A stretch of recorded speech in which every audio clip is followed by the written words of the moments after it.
السلام عليكم خوتي خواتاتي، كنعتذر لان الفيديو تقطع ليا التليفون عمر لي ميساج وما عرفتش كيفاش تقطع وما عرفتش باقي اشنو بقى واشنو مشى، اشنو اللي تسجل اشنو اللي سميتو. المهم بقى ليا مشكل في التليفون عمر ليا.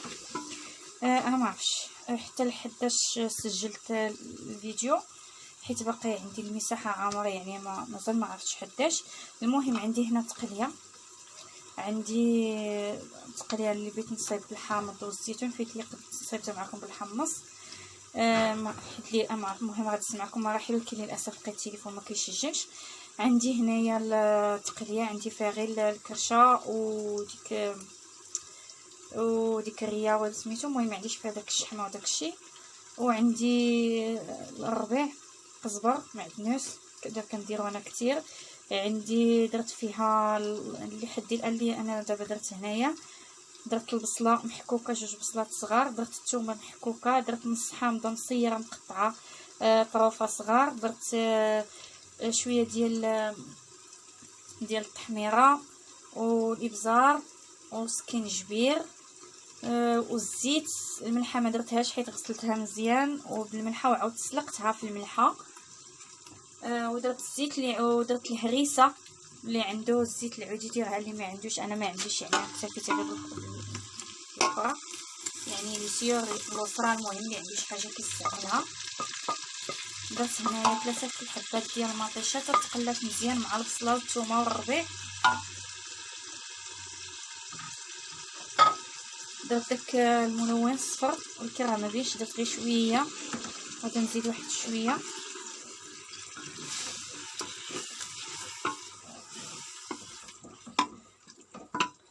كما قلت لكم حيت ملي كتكون عندي الشتا يعني كتقطر ليا باش ما تهبطش ليا على ولادي، كنضطر انني ندير لهداك الفوق، كندير ليه الكوكوطات المهم السطوله، المهم كاع هما يعني تهرسوا الحمد لله، كيطيح عليهم داك التراب وداك الشيء.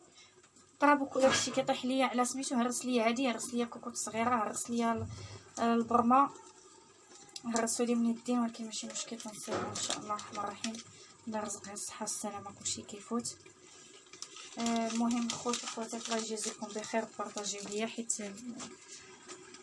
القناه ديالي الله يجازيكم بخير باش تكبر معاكم وبكم ان شاء الله. راني هنا راني نقصت البوطه، غادي نحاول نزيد البوطه واحد شويه.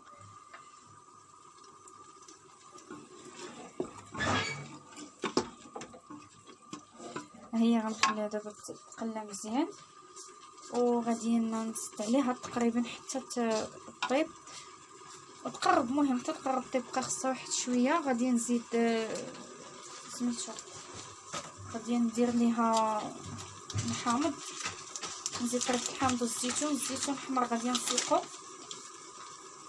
كما قلت لكم. درت البزار، درت التحميره، درت سكينجبير، غادي ندير كمون حيت ما بقاش عندي الكمون الا صلحت ليا داكشي البصمي.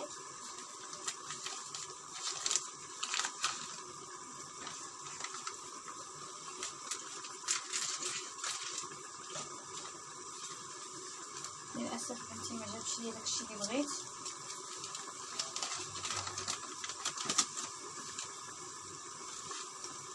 نخلطهم بلدي ما كنستغناش عليه، كنخدمو بزاف في الماكله عندي.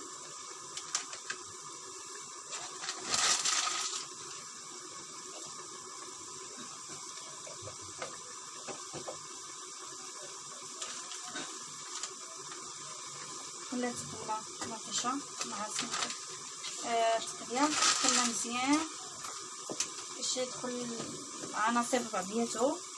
يا الله انا درت الحامض مصير، كيعجبني الحامض هاد المره. انا غادي ندير الحامض يعني ماشي مصير، حامض خضر حيت كيعجبني، كنجبدو زعما باش نصايبو نرقدو. ممكنش رقدتو حيت هاد الايام ما عنديش للاسف، خاطر ما عنديش طرف ديال الحامض، خاطر ما عنديش حتى تعجبني ديك المذاق ديال الحموضه، وللاسف بديت به حتى ولادي.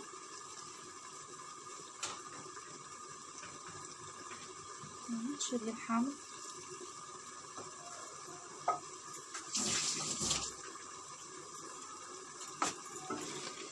خوتي عزيز عليهم سبحان الله العظيم. ملي تنمشي لدار ما مره فشحال تنمشي، المهم ملي تنمشي خوتي تيعجبهم يشوفوني في الكوزينه تيفرحوا خوتي ولا خواتاتي ولا الام ديالي ولا الاب ديالي ولا كلهم كيفرحوا يشوفوني في الكوزينه. عزيز عليهم الطياب ديالي بدون مجامله، بدون بدون نفاق، بدون عزيز عليا الدار ديالنا، عزيز عليهم يعني من بعد الام ديالي الله يخليها لينا في الكوزينه. من بعد الام ديالي كاينه يعني عزيز عليهم الطياب ديالي انا من بعد الام ديالي. وكاينين حتى خواتاتي تبارك الله ما عندي ما نقول، حتى هما ما شاء الله عليهم. والتقليه الصراحه تعجبني بزاف ديال حماتي كتصرعها، تعجبني التقليه ديالها. واخا ما عرفت كيفاش غادي ندير، ما عرفتش نوصل الطريقه ديالها هي يعني نفس الطريقه، ولكن هي كتجيها زوينه سبحان الله العظيم. حنا المغاربه عندنا يعني الكوزينه تبارك الله الحادقات ديالنا مغربيات ما شاء الله عليهم، ولكن كل واحد واللمسه ديالو. وكيف ما كنقولوا حنايا كل واحد والبنه ديالو في يديه، يعني كاين اللي كتكون يدو بنينه، كاين اللي كتكون يدو باسله، كاين اللي غير من شويه كيدير ليك بزاف، كاين اللي واخا تعمر ليه الثلاجه ما عرف باش ما غاديش يعرف ما يطيب، ما يعرف ما يصوب. دابا على حسب كل واحد يديه، كل واحد وطريقته، كل واحد وشنو تيعجبو. المهم كاين اللي كتعجبو الماكله ديال مو، كاين اللي كتعجبو ديال اختو، كاين اللي كتعجبو الماكله ديال مرتو، كاين شي واحد في العائله كيكون مميز يعني عنده اللمسه ديالو في الطياب، كيجيب الماكله ديالو زوينه كيف ما كنقولوا من شويه كيدير بزاف. هنا غنخليوها حتى تقلى مزيان، عاد غادي ندير ليها الماء اللي غادي يكفيها وغادي نسد عليها حتى تطيب ان شاء الله الرحمن الرحيم. وانا غادي نسلق الزيتون حيت فايت يعني الحامض مصير فيه الملحه، وهي كما قلت لكم غسلتها بالملح وعاود سلقتها في الملح، يعني لا داعي انني نضيف الملح حتى الاخر. عاد نشوف الا خصاتني الملحه غنديرها. نسلق الزيتون نسلقها باش ما يطلقش، باش ما يملحش ليا سميتو التقليه ديالنا.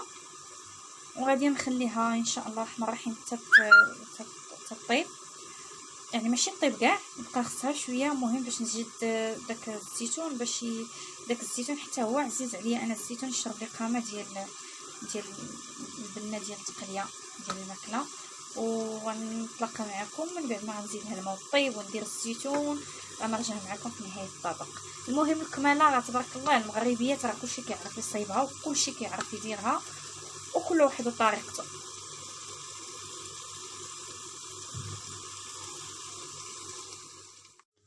البنات هي هذه التقليه ديالنا بالزيتون والحامض وبالجبن طابت. نتمنى ان تنال الاعجاب ديالكم، ولا عجبكم الفيديو ما تنسوناش من لايك واشتراك. الله يجزيكم بخير ودعمونا باش يوصلكم ديما الجديد ان شاء الله الرحمن الرحيم، والتوفيق للجميع يا رب.